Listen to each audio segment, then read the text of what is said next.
We really are at the very, very, very, very beginning of struggling to understand the implications of AI for the various aspects of our life. It is such a huge topic with such a potential impact on just about every aspect of our lives. Some of those impacts positive, some of those impacts perhaps neutral, and some of those impacts potentially very, very negative. And the impact of something like ChatGPT on testing people's knowledge in environments like schools and universities where knowledge is tested. We've discussed this before. A couple of years ago, probably 2.5 years ago, I was talking about it with Jacques Rousseau of UCT, and he was saying then it's becoming a very obvious problem, and it's not a problem which has easy solutions. And Rebecca Davis for the Daily Maverick did an article about this a month, 2 months ago, relatively recently anyway. And now on the Daily Maverick website is an op-ed by Professor Andy Carolin, who's an associate professor in the English department at the University of Johannesburg. Andy, a very, very good afternoon. Hi, John, and hello to your listeners. How big an issue is it as you mark essays or whatever other forms of knowledge assessment you do? I think that we're actually much closer to a crisis than I think many of us are willing to acknowledge. I think what we should point out that this is not speculation or fear mongering. I think this is the experience of academics across the country every day. And I have no doubt that there are students who are using ChatGPT to submit written work.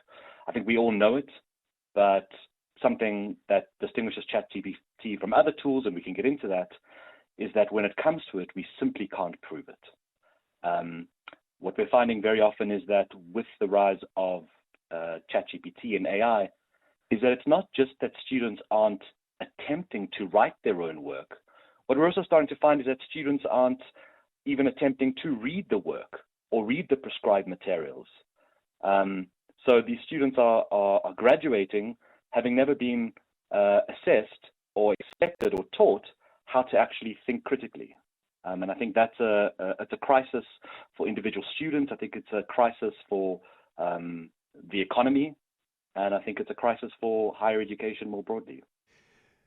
Andy, when I ask ChatGPT for something, what I get back is, to me, very obviously the creation of ChatGPT. It doesn't strike me the use of language. There's a sort of uncomfortable formalism about the language, which tells me very obviously, I think it's very obvious, that this is ChatGPT. But I've also been told by people who use ChatGPT more often than I do that it is possible quite easily to coach ChatGPT away from that obviously formalistic argument to something that seems much more probable to come from a struggling student not really understanding Jane Austen's novels.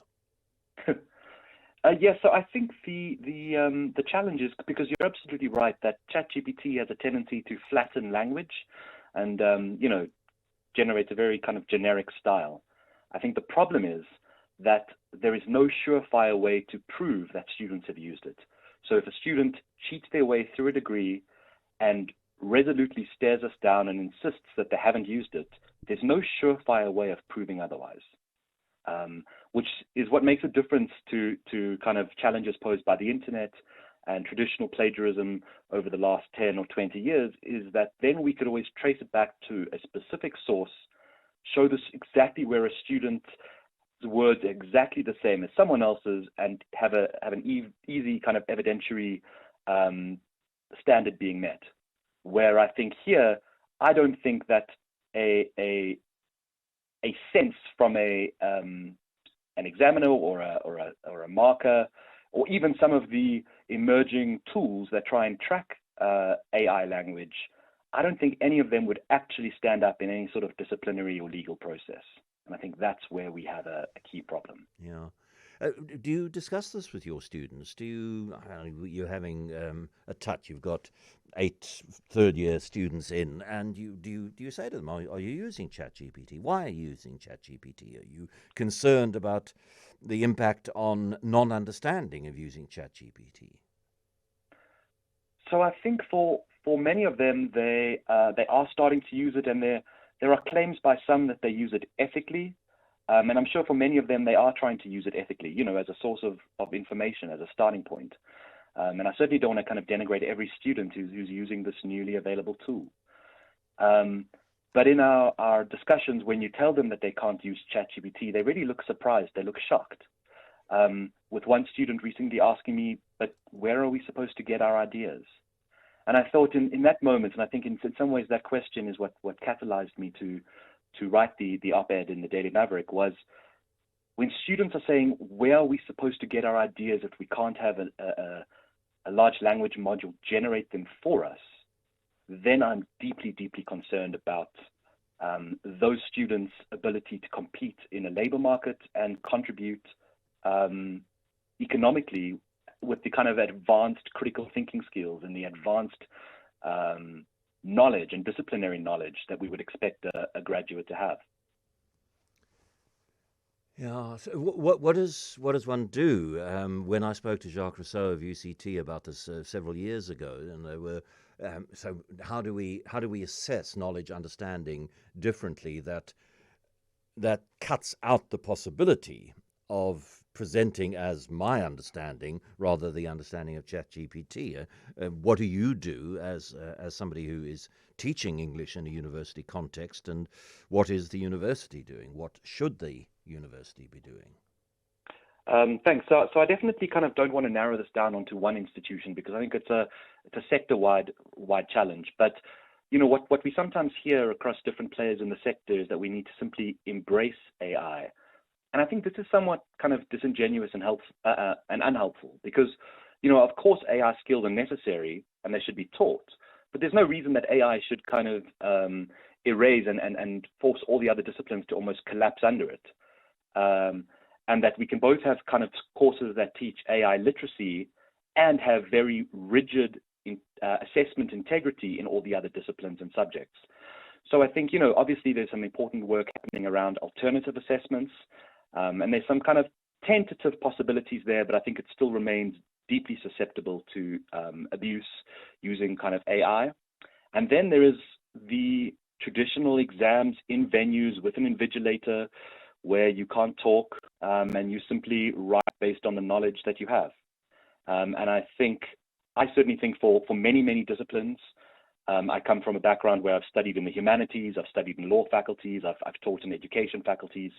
And certainly I think that having exams in specific venues is a key way to ensure integrity. And I don't think there's anything we've ever come up with that nearly comes close to that. And I also think that when we think about the challenges of ChatGPT, I also think we need to locate it within the broader higher education ecosystem. So government has a particular subsidy model that rewards universities that have a high pass rates and where students move quickly through the system. Because of that, universities then feel under pressure and they put that pressure onto academics. And this is something that happens across the country. Now, those universities then pass the pressure to academics, and some of them even create pass rates as part of the performance management system, where it impacts job security and bonuses. Now, as a result of this, many universities have shifted towards things like continuous assessments and portfolios, where they can write their essays and prepare their work for weeks in advance and then submit it and then get passable marks. And I think this is a key challenge, in that the higher education ecosystem and the particular subsidy model makes the South African higher education sector unhealthily receptive to tools that allow students to pass off work that they did not write.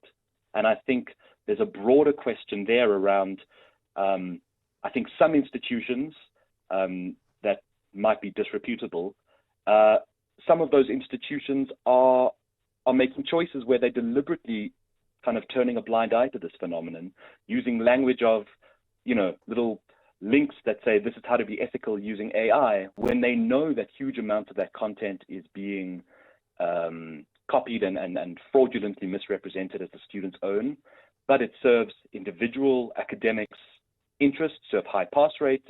It serves universities' interests to have high pass rate, which gets higher levels of subsidy. And I think it serves government's interest in terms of creating a sense that higher education sector is thriving. And I think we are in a dangerous moment. Just quickly from listeners before we have to say goodbye and thank you. Anton saying, not being facetious, but what would happen if you asked AI to check whether a document had been created by AI? And on the same note, Matthew asking why can't examiners run students' essays through AI detectors like Scribr and Grammarly? So those can be there is some merit to those tools, but they only ever kind of provide a surface claim of AI use.